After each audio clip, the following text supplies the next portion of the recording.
ampifaliana trano ry havana malala nazontsika miona toy zao fampizara mofinainy azontsika herim-panahy koa anompon'Andriamanitra satria le fanan'Andriamanitra io dia mampahery atsika amin'ny fotoana rehetra.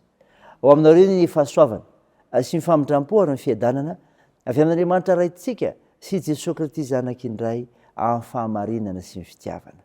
Amen. Alakamisy 7 May 2024 imanjinantsika lohahevitra hoe mampahery ny fanahy masina. Andeha ry havana idera sy ankalazan'Andriamanitra isika.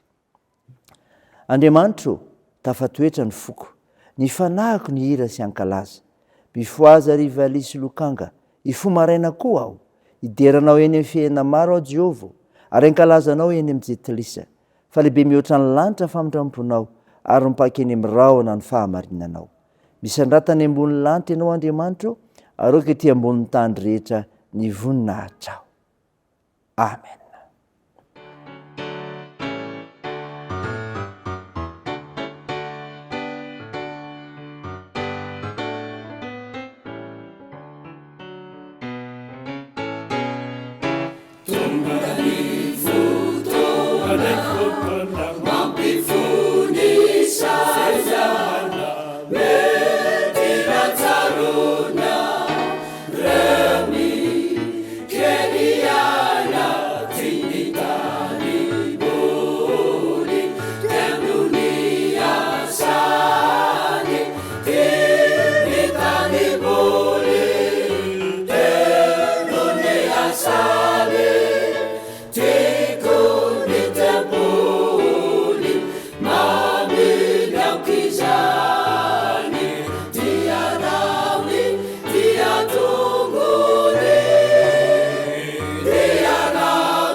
Andeha hivavaka isika.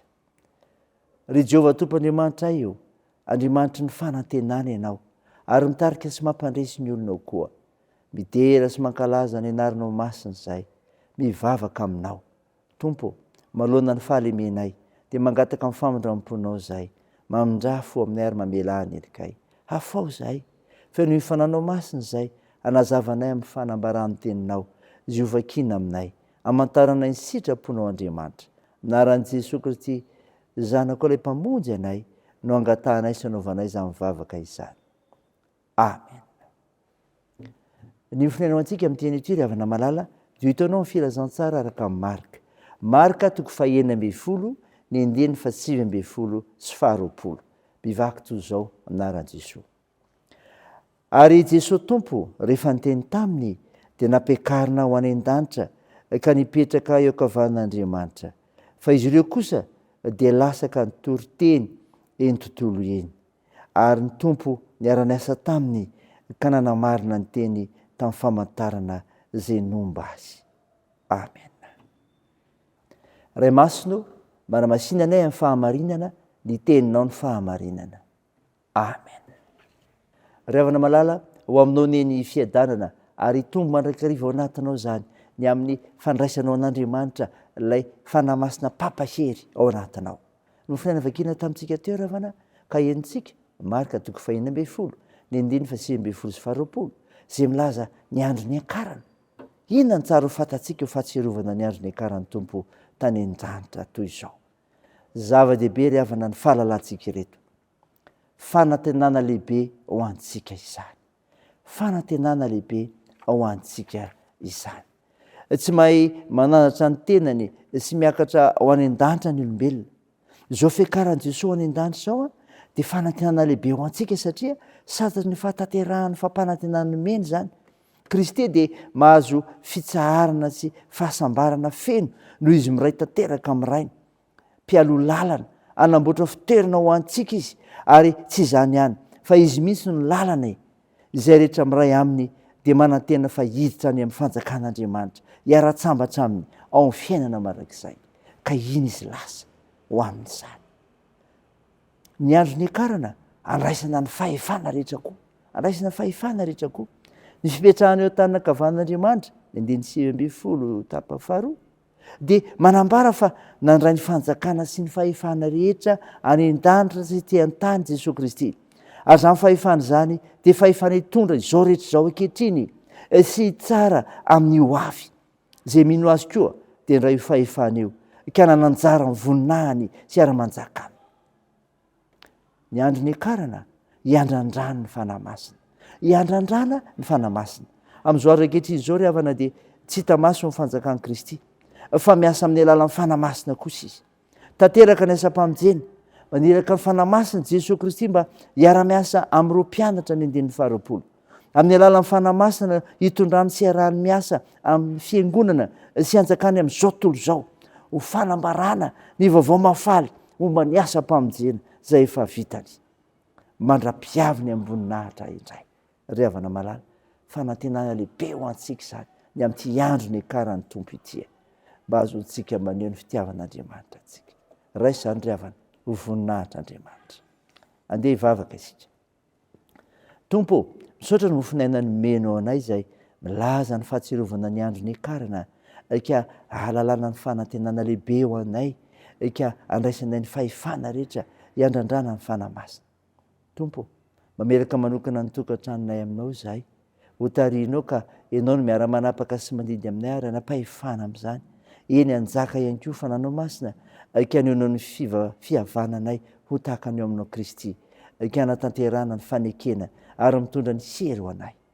Tompo, tahiry ireo manana andraikitra amin'ny fitsaboana, ka nasitrahanareo marary mila ny vavakay, ampetraka feno am-pelantananao izany, ny fanafody hohanina, ny fanasitranana izay ho tanterahana. Ampirisy Tompo ireo manamanjo, toandro ireo marefo-siotolona sy sahirana, hitahinao ny fihazakazahana koa, ny asa mandraraha, ny fikasana, ny fianarana satria ampimizara ho anay mantsy ny fahasoavanao. Tahio ny firenenay, ka hiasa mahery ny fananao masina amin'ireo tompona andraikitra rehetra eto Madagasikara, eny ho an'ny vahoaka malagasy tsy vaky volany koa. Ny vavakay dia ataony amin'ny anaran'i Jesosy Kristy ilay mpanafitra sy mpamonjy anay, izay fanampiandrany koa ny vavaka manao hoe: ranay eo izay ny an-danitra, ho amasinana eny anaranao, ho tonga eny fanjakanao, atao any sitraponao ety an-tany ho tahaka ny an-danitra.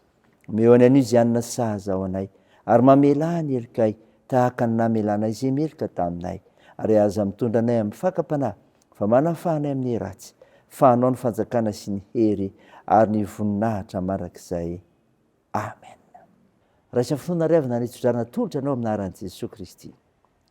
Ilay Andriamanitra loharahan'ny fanantenanany hameno fifaliana sy fiadanana tanteraka anareo ny finoanareo, mba hampitomboana be dia be ao aminareo ny fanantenana no ny hery ny fanahy masina. Amen. Teo an'Andriamanitra ery ihany ny voninahitra amin'ny anaran'ny Ray sy ny Zanaka ary ny fanahy masina.